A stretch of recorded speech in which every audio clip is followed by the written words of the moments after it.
So today we're speaking with Chris Trimino, Vice President of Operations at Sav-On Plating in Phoenix, Arizona. Thanks for joining us today, Chris. Thanks for having us, Tim. Great. Phoenix, Arizona, a lot of things going on out there. Tell us a little bit about Sav-On Plating in general, all the processes and services that you offer to OEMs and manufacturers. Sure. So Sav-On Plating originally became upon with my grandfather, 1969 in Los Angeles, California. He started the operation out there with one of his brothers, and we know how family works, so they ended up parting ways, and Sav-On to continue to excel with actually plating and chromating on zinc die cast was a big part of Sav-On Plating as it started. So with that said, Joe Trimino took over in the early 2000s, and in that time as well, opened up an operation in Phoenix, Arizona, where we currently reside. Gotcha. He opened up in 92, 93, somewhere in there, opened up the Phoenix plant. Seeing the opportunities in Arizona, seeing the opportunities at the location, and we've been able to excel from there. Currently, we are just solely based in Phoenix, Arizona. Joe bought the business and is still the owner today. It's actually my father in the early 2000s. And I've taken over operations for about the last roughly 8 to 10 years or so. We've been ever growing. A big part of our business is anything throughout the United States that's headed to Mexico for assembly, we want a piece of. So we offer the plating service, final quality, final packaging, and direct delivery to their customer for assembly in Mexico. Gotcha. Our bread and butter here at Sav-On is zinc plating. We do both rack and barrel zinc plating. We also offer quite a few other finishes, with zinc being our bread and butter. We offer cadmium plating, bright nickel, tin, black oxide, passivation of stainless steel, and then still even to this day we do chromating on zinc die cast. No plating, Gotcha. but we do chromating on zinc die cast. Gotcha. Yeah, cadmium's not very many people do cadmium these days. So Nope. that's kind of like I said, I just talked to someone the other day that does it on the East Coast, so maybe you're probably the only people on the western part that does it. One of the few. You say you still do a lot of die castings? Or? Correct. We still do a lot of chromating on zinc die cast.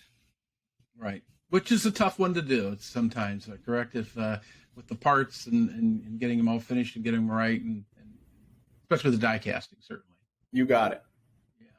And I know a couple years ago, I think your most recent, you added, I think maybe 4 or 5 years ago, a new zinc automated line, correct? That you added? That's correct. We put in a automated return rack zinc plating line. And then as of recently, I was just looking, about 11 months, I've been running an automated barrel line as well for zinc plating. Okay. And talking about the industries that you do, but you say most of these are people that are manufacturing in the U.S., they're shipping to Mexico to be assembled, and they're just hitting you kind of on the way down, correct? Is that that is correct. Kind of makes it a straight point right down with that. What type of industries are you working on? So we touch base on a lot of industries. We're very widespread. Just because Tim's not busy, why should we not be busy type thing? So we'll touch, right. We do a lot of commercial industrial work, a lot of medical work, automotive, a little bit of OEM, a lot of aftermarket automotive, military. The list continues to grow. A little bit of aerospace, but majority of our work, Tim, is the commercial industrial type work. Commercial industrial, right. And I do recall, like I said, looking on your site, that I guess you did add black oxide just a couple years ago. So was that your latest addition? That was our latest and greatest was the black oxide, and that's really taken off for us over the last couple of years. Just exploded, and it's been great for the company. So was that an existing customer you needed to serve, or just added it and see what you could get the work? How did that was cart before the horse, sort of a little bit, or? So here at Sav-On, we are willing to do just about anything if we can draw up enough business or enough opportunity to do so. With our current customers, there's a lot of bugging, a lot of asking, when are you going to do it? Why are you not doing it? So it was about 2.5 years ago, I bit the bullet and I said, let's do it. Right. And from then on, there was one customer that I would like to have seen their work. I didn't have it at that time, and it has now been in our shop for a good 1.5 years. Gotcha. Black oxide, with the temperatures, people don't like to mess with it sometimes, but there's a lot of work. Seems like a lot of work out there if you can master it and kind of get a good process down for it, right? You got it. Right. Great. And so you've had a pretty big facility. Was it 60,000? Is that what I saw? Yeah. So with both facilities, we were up over that 60,000. Now current facility is about 40,000 or so of manufacturing. Gotcha. Right. And you are in the which part of the Phoenix area? The southern part or the? We're in South Phoenix, just south of downtown. Just south of downtown. Okay, yeah. So do you get a lot of work that's, you said people that are kind of moving the work for assemblage? Are you getting a lot of work from the local area, or just, like you said, coming from pretty much everywhere in the U.S. that's going everywhere down in the U.S., and we do a lot of local job shops around town. If we don't work with them, we have worked with them over the years. Right. And I guess, like you mentioned, is that you're willing to take on processes with a customer partner and everything. Are you thinking about anything that you said people are asking you all the time? Are you thinking about adding any new processes? Or are you looking at any type of new operations? Or sure. So the latest and greatest here at Sav-On, tanks are purchased, which actually we do all that in house. We make our own tanks. Anything we can do in-house, we strive to be as competitive for our customers. And the current obstacle that we are taking on is electroless nickel. Right. Yeah, that's again, is it you seeing kind of a bigger demand for that than what you've had been doing, or? There is, yeah. There's a big demand just in the local Phoenix market. We've drawn up some interest in the Southern California area. So we are in the midst of getting it all up and running. Right.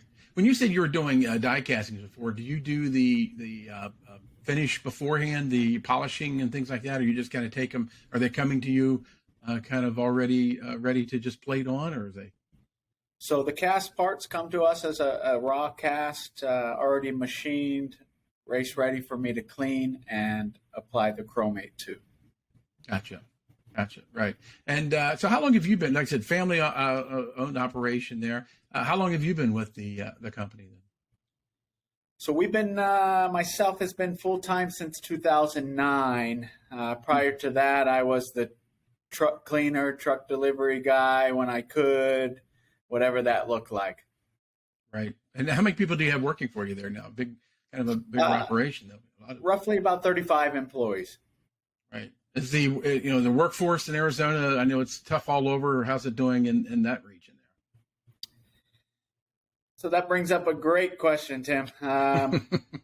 We all are in the same boat when it comes to that, to say it nicely, which is reason why myself and Sav-On Plating as a whole is putting in more automation. Right. Well, I mean, what type of automation are you putting in? You said the zinc and the barrel line, I think, but trying to, I guess, move towards that of having less human interaction with a lot of the things. That's what it comes down to, yes. So we have the Utilite Junior, which is a rack automated line. So there's a gentleman that loads and unloads it. You don't like to say it, but it's probably taken about 3 positions out of our facility. And then the automated barrel line has been running for about 11 months. Same thing. There's one gentleman that runs it, loads it, unloads it. And so that removed another position, which we don't want to do. We enjoy helping families, enjoy feeding, anyone that we can. But at the same time, we need to be competitive. We need to be successful, Right. Yeah, I guess the ROI on those, when you've obviously had some experience with it, I guess the ROI on those pretty much pay for itself. Like I said, with the reduction in labor force, and again, it's hard to get labor, right? And so you kind of get hamstring if you don't plan for these type of things with that. So yeah, when do you plan to have those in place then? So both of those lines are in. I've actually just broke ground on a third automated line. The footers are in place. All the superstructure is out at powder coat currently, and that's going to be an automated hoist rack line with 12-foot tanks. Gotcha. Is this the electros nickel you were talking about? Nope, the electroless nickel is going to be a manual line, a little bit smaller. That's going to be roughly 30 size tanks. Mm-hmm. So just under 3 foot. So is this a zinc line, another zinc line that you're the automated? Correct. Breaking ground on. Okay. When do you expect to have maybe that one up and running then? I'm looking probably the end of 2023. I would like to be running production. Gotcha. Sounds like you guys are really humming along there, and I often hear from a lot of shops that they would expand if they had the people to do it, but sounds like you're not going to wait around. You're going to kind of while the customers are there, go ahead and build and automate as much as you possibly can with that. So yeah. You got it. That's our ultimate goal. If we can help our customers grow and succeed in return, we should be able to do the same.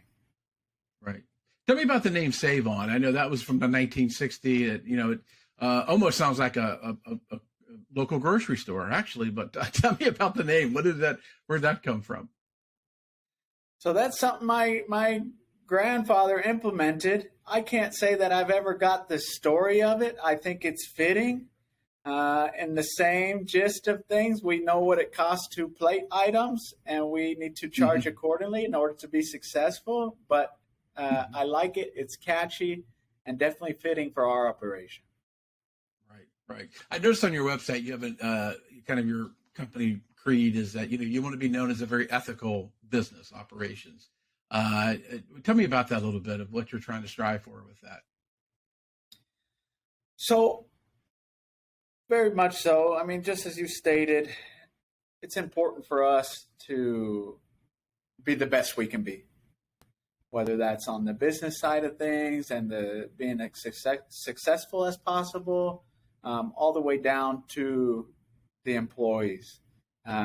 We do our best to take care of them with incentives, with bonus programs, anything we can do to work together that we all in the end feel the success of Sav-On and feel comfortable in the working environment, and that we can all succeed together if we continue to work together.